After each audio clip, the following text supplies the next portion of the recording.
किसी बुद्धिमान व्यक्ति ने कहा था, कांग्रेस भारत को संविधान के माध्यम से मुस्लिम राष्ट्र बना चुकी थी, बस वो इसकी घोषणा नहीं कर पाई। मनमोहन सिंह ने जब कहा था कि देश के संसाधनों पर पहला अधिकार मुसलमानों का है, वो इसी घोषणा का प्रयास कर रहे थे। कांग्रेस ने आशा नहीं की थी कि हिंदुओं की ओर से इतना कड़ा विरोध देखने को मिलेगा। भारत को शरिया पर आधारित इस्लामी राष्ट्र बनाने का अभियान उसी दिन आरंभ हो गया था जिस दिन पाकिस्तान बना। वर्ष 1950 में संविधान के अनुच्छेद 25 के माध्यम से धर्मांतरण को वैध बना दिया गया, ये जानते हुए कि चारों प्रमुख भारतीय धार्मिक समुदाय हिंदू, सिख, बौद्ध और जैन बलपूर्वक या लालच देकर धर्मांतरण नहीं करते, जबकि दोनों अब्राहमिक मजहब प्रोस्लेटिक अर्थात धर्मांतरण पर आधारित हैं।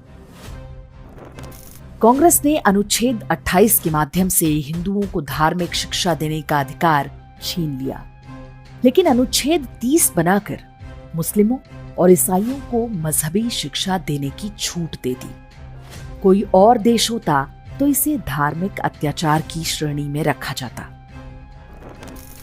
इसके बाद 1951 में सभी मंदिरों के चढ़ावे का पैसा हिंदुओं से छीन लिया गया।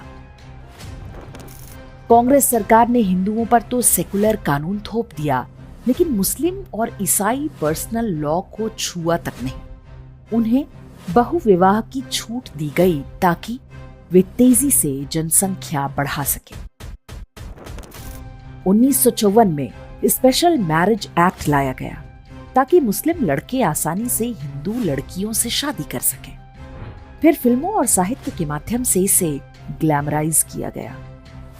आज इसी का परिणाम है कि हर वर्ष सैकड़ों हिंदू लड़कियां लव जिहाद में मारी जा रही हैं।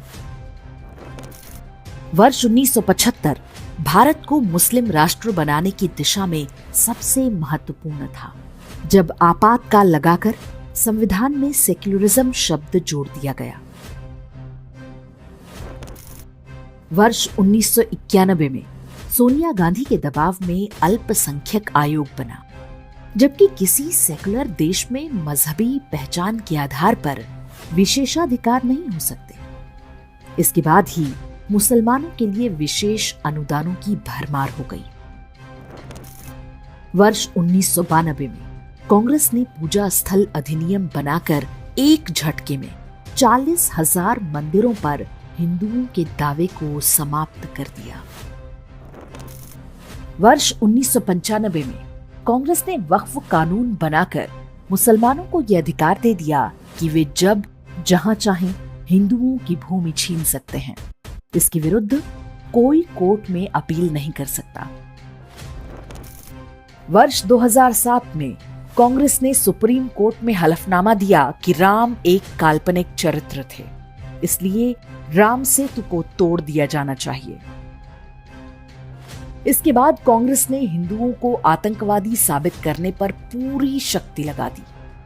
देश भर में हिंदू साधु संतों की धरपकड़ होने लगी, उन्हें बर्बर तरीके से यातनाएं दी जाने लगी। इस पूरे प्रोजेक्ट की सीधी निगरानी सोनिया गांधी कर रही थी। 2013 में सोनिया गांधी के ही कहने पर कम्युनल वायलेंस बिल लाया गया। इसमें व्यवस्था थी कि कहीं भी दंगा होने की स्थिति में स्वाभाविक रूप से हिंदुओं को दोषी माना जाएगा। बीजेपी ना होती तो ये कानून भी बन चुका होता। हमें भूलना नहीं चाहिए कि शक्तिशाली रोमन साम्राज्य के पतन में केवल 80 वर्ष लगे थे। कांग्रेस ने हिंदुओं को नष्ट करने के लिए बिल्कुल वही फॉर्मूला अपनाया जो रोमन साम्राज्य को नष्ट करने के लिए किया गया था। इस बारे में हमारा वीडियो आप डिस्क्रिप्शन और कमेंट में देख सकते हैं। ये कांग्रेस का दुस्साहस है कि उसने 2024 के चुनावी घोषणा पत्र में लिखा है कि वो हिंदुओं का धन लेकर मुसलमानों में उनका पुनर्वितरण करेगी। प्रधानमंत्री मोदी ने जब यही बात पकड़ ली और उसे आसान भाषा में जनता को समझा दिया तो पूरा कांग्रेसी तंत्र बौखला उठा। तो मुझसे छीनने की बात कर रहे हो अपने मैनिफेस्टो में? गोल्ड ले लेंगे, सबको वितरित कर देंगे और पहले जब उनकी सरकार थी उन्होंने कहा था कि देश की संपत्ति पर पहला अधिकार मुसलमानों का है। इसका मतलब ये संपत्ति इकट्ठी करके किसको बांटेंगे? जिनके ज्यादा बच्चे हैं उनको बांटेंगे। घुसपैठियों को बांटेंगे। क्या आपकी मेहनत की कमाई का पैसा घुसपैठियों को दिया जाएगा? आपको मंजूर है ये कांग्रेस का मैनिफेस्टो कह रहा है कि वो माताओं बहनों का सोने का हिसाब करेंगे, उसकी जड़ती करेंगे, जानकारी लेंगे और फिर उस संपत्ति को बांट देंगे। मनमोहन सिंह ने बिना कारण ही नहीं कहा था कि देश के संसाधनों पर पहला अधिकार मुसलमानों का है। वे और उनकी पार्टी इसी नीति पर लंबे समय से काम कर रहे थे। We need to be revitalized.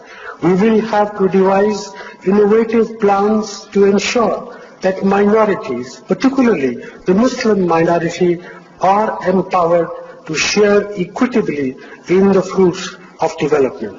They must have the first claim on our resources. Congress कोई चुनाव हारती है या जीतती है, ये बहुत महत्वपूर्ण नहीं है। सोचने वाली बात है कि इतने दशकों से देश में क्या चल रहा था। यदि कांग्रेस छोड़ रहा हर नेता यही कह रहा है कि ये पार्टी हिंदुओं से घृणा करती है, तो ये संयोग मात्र नहीं हो सकता। प्रधानमंत्री मोदी ने पहली बार इस विषय पर खुलकर बोला है। हम समझ सकते हैं कि प्रधानमंत्री के रूप में वे ढेरों मर्यादाओं से बंधे हैं, लेकिन उन्हें भी पता होना चाहिए कि दुष्टों के सामने मर्यादाओं का पालन आत्मघाती होता है। अब ये प्रधानमंत्री मोदी का उत्तरदायित्व है कि वे सनातन धर्म को नष्ट करने और भारत को मुस्लिम राष्ट्र बनाने के प्रयासों को जड़ से उखाड़ फेंकने का काम करेंगे।